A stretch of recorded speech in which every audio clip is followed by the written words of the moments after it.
Hello guys, and welcome back to another Valheim video guide, and this time, rather than do a time lapse, we're going to be looking at my current top tips for internal decorations to make your homes wow your friends when they're in your game, which actually brings us to today's sponsor.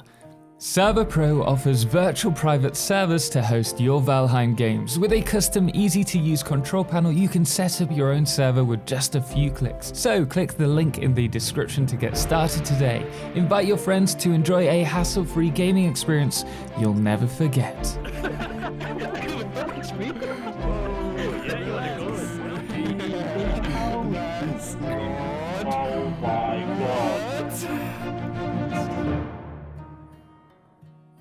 This particular guide is developed for players who already have a good grip of the game, but don't worry if you're new to the game and looking for some tips, we'll have some here for you as well.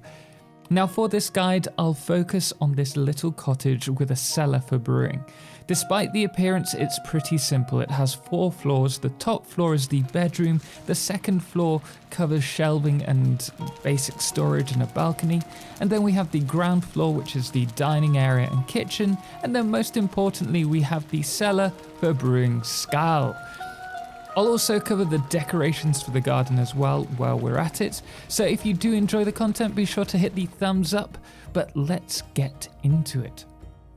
Starting from the outside, there are 2 key points to design that are prevalent here. The first one is the use of depth and different textures to add detail. Now this is quite general, but a prevalent rule throughout this build. In all aspects of this build, you'll notice I've added extra trimming or detail to the front walls.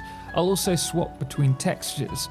This breaks up the feel of the build and stops it getting boring, which is really important when you're looking to build character for your buildings and make them as decorated and interesting as possible. And the second rule of thumb, which really depends greatly on personal taste, is sometimes that less is more. That sounds counterproductive, but you don't want to add so much detail that nothing stands out at all. So always take time to look at your build and see if it's too cluttered or whether you've got just enough stuff or you need to add more. Looking at the outside of the build, I wanted this to feel lived in. The same with the whole cottage feel, that's what we're going for, like homely. So with that in mind, we've added details to the garden, creating, for example, the flower beds, which is done with wood trimming, and I also added stone walls due to the difference in the actual height levels. And more importantly, we've used seeding carrots and turnips to make it look like it's got flowers. I've also added a little beehive, and there's a little stairway curving down the build, which is just a nice little addition rather than having mud paths all the way around. The next thing that we want to look at is when mixing paths and foundation items, always make sure that you have the actual ground slightly higher than the actual build piece. That way, I personally feel that it blends in better compared to having the sharp edges. It depends really on your personal preference though. And returning to the less is more rule, I decided to keep the dock as simple as possible, as there's no need to overcomplicate it. As for this, it'll just take away from the general feel of the cottage. So I'd rather keep that simple and concentrate on the details elsewhere. Returning to the homely feel of this house as if it's lived in, I wanted to make use of the little outdoor shed where wood is chopped or someone goes to use all the tools and do a bit of carpentry. So you'll notice the use of crafting items such as the wood chopping block and the aids, even though they're not being used for their actual function. Sometimes these little crafting items can just add that little extra detail to make the build stand out. You can also use item stands, and we do use this throughout, but what I've done here is fill this particular section with tools that are appropriate to this particular area, which just gives that general feel to what this is. Moving inside of the building, I've added trimming around the bottom half of the walls. In fact, I've added several layers that kind of slope upwards. It's something different that just splits it from that normality of just having a wooden wall or a stone wall there. You'll also notice that to complement the depth from the walls, I've also added further detail to various items such as the benches here. This is easily done by making full use of clipping in the game. Sometimes you may need to hold shift when placing items to get them to fit just right, but they can really elevate the build, such as with this bench and adding blocks around it, or even a further bench to it. This is the same with other items, such as the crafting bench with torches, or the 4-poster bed, or even taking banners and then housing them to give them a fabric wall look.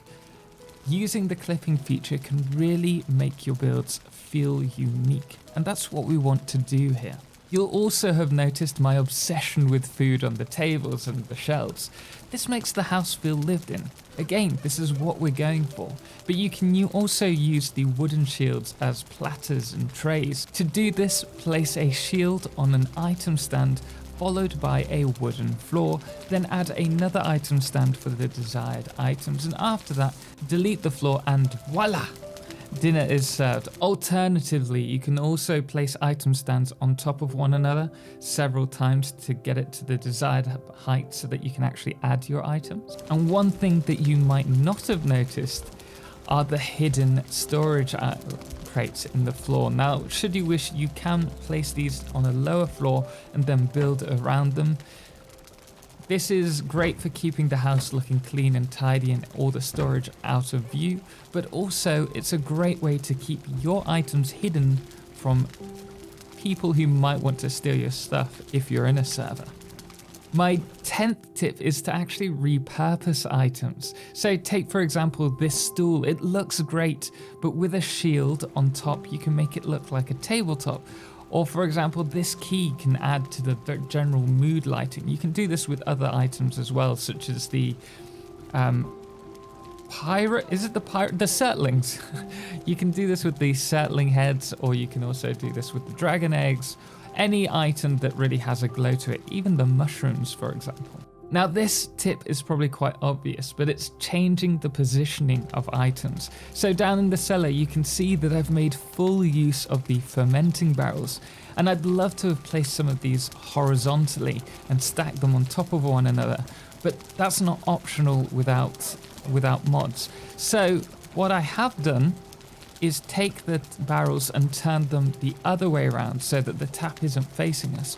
And that way it looks like these barrels are for storage, or they're not in use yet, compared to the tapped barrels that you can see in the bar area.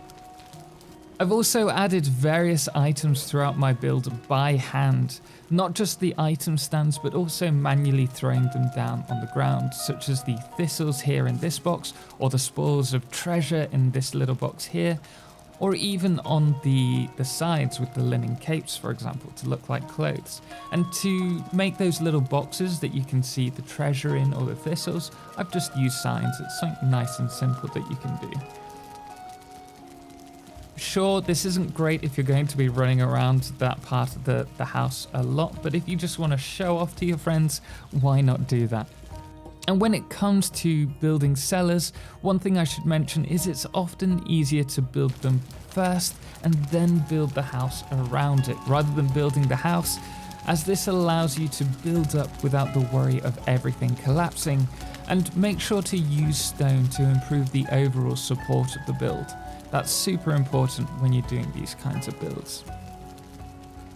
But there you are, guys. Those are my 13 top tips for better internal decoration and building in Valheim. We do also have another video which I'll put in the cards above for advanced build techniques if you're having trouble with the actual building of buildings. I'll put that over for you as well.